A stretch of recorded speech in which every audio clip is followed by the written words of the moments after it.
Saya ingin membacakan sesuatu. Hari ini kita akan menuju pemilu 2024. Makanya hari ini kami bicara soal meneladani etika demokrasi Gus Dur. Saya ingin membacakan sesuatu. Masyarakat kita berada dalam suasana seolah-olah hukum sudah tegak, seolah-olah sistem demokrasi berlaku, seolah-olah tindakan penguasa konstitusional, seolah-olah ada kebebasan dan sebagainya. Semua lalu menerimanya sebagai wajar, hanya karena tak bisa mengelak dan terpaksa ikut bermain dalam sistem seolah-olah normal ini demi keselamatan dirinya. Bukan, ini bukan ucapan saya. Ini adalah ucapan yang diucapkan oleh Gus Dur tahun 2023. Enggak, Gus Durnya sudah enggak ada. Ini diucapkan oleh Gus Dur pada tahun 90-an dalam tulisan sekali lagi tentang Forum Demokrasi. Kalau saya menghilangkan tanda Gus Dur di situ dan menghilangkan judul sekali lagi tentang Forum Demokrasi dan saya tempel tulisan ini di dinding-dinding hari ini, saya percaya akan banyak masyarakat Indonesia yang percaya tulisan itu dibuat untuk membicarakan situasi kita hari ini. Tapi tulisan tersebut tidak dibuat tahun 2023 yang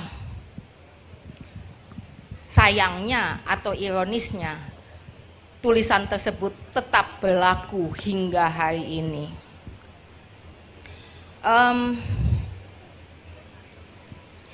Nah, pernyataan tadi adalah sikap kritis Gus Dur terhadap realitas praktik berdemokrasi di negara ini.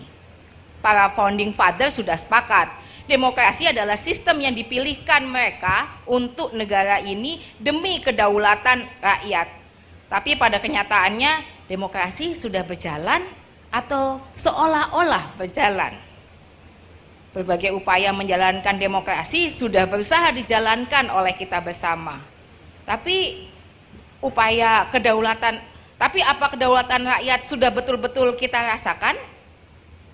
Atau setidaknya apakah kita sudah melihat jalan dan peta yang terang yang akan mengantarkan kita menuju kedaulatan rakyat itu? Demokrasi seringkali terpusat pada pembangunan, telah berhasil membangun infrastruktur perekonomian, tapi dengan cara menggusur kemanusiaan dan menciptakan ceruk ketimpangan.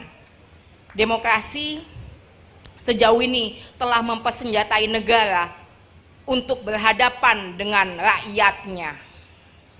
Maka pantas jika Gus Dur melihatnya sebagai seolah-olah demokrasi karena kedaulatan rakyat sama sekali jauh panggang dari api. Demokrasi barangkali sistem yang gagal dalam praktek. Tapi Gus Dur melihatnya sebagai satu-satunya jalan untuk mengembalikan kedaulatan rakyat dari pembungkaman negara terhadap suara rakyat saat itu.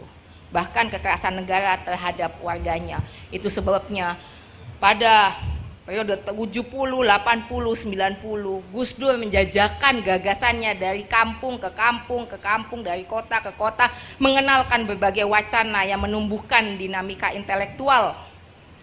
Kita mengenal gerakan Gus Dur ini dalam bentuk lembaga-lembaga non-pemerintah hingga gerakan-gerakan intelektual yang membuka wawasan, membongkar pembungkaman dan meruntuhkan rezim yang secara otoriter mengangkangi kedaulatan rakyat. Apakah Gus Dur berhasil menawarkan gagasan demokrasinya untuk itu?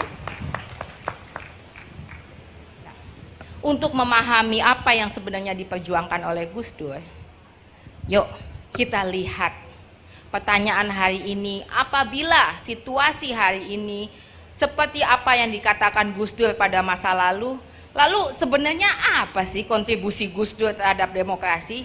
Kalau tadi Gus Dur bilang seolah-olah demokrasi, lalu demokrasinya yang seperti apa? Gus Dur beneran nggak sih demokratis atau cuman gimmick aja? Kalau yang lain ada yang gimmicknya selepet sarung, Ada yang gimmicknya wudhu di TV, atau joget gemoy. Jangan-jangan demokrasi ini cuma jualannya Gus Dur aja. Kan lumayan dapat panggung. Coba kita tes, betulkah itu yang dilakukan oleh Gus Dur? Lalu sebenarnya apa kontribusi Gus Dur terhadap demokrasi di Indonesia? Demokrasi seperti yang sudah dikatakan berulang kali adalah tujuan untuk mencapai kedaulatan rakyat. Gus Dur membela rakyat, bukan minta dibela rakyat.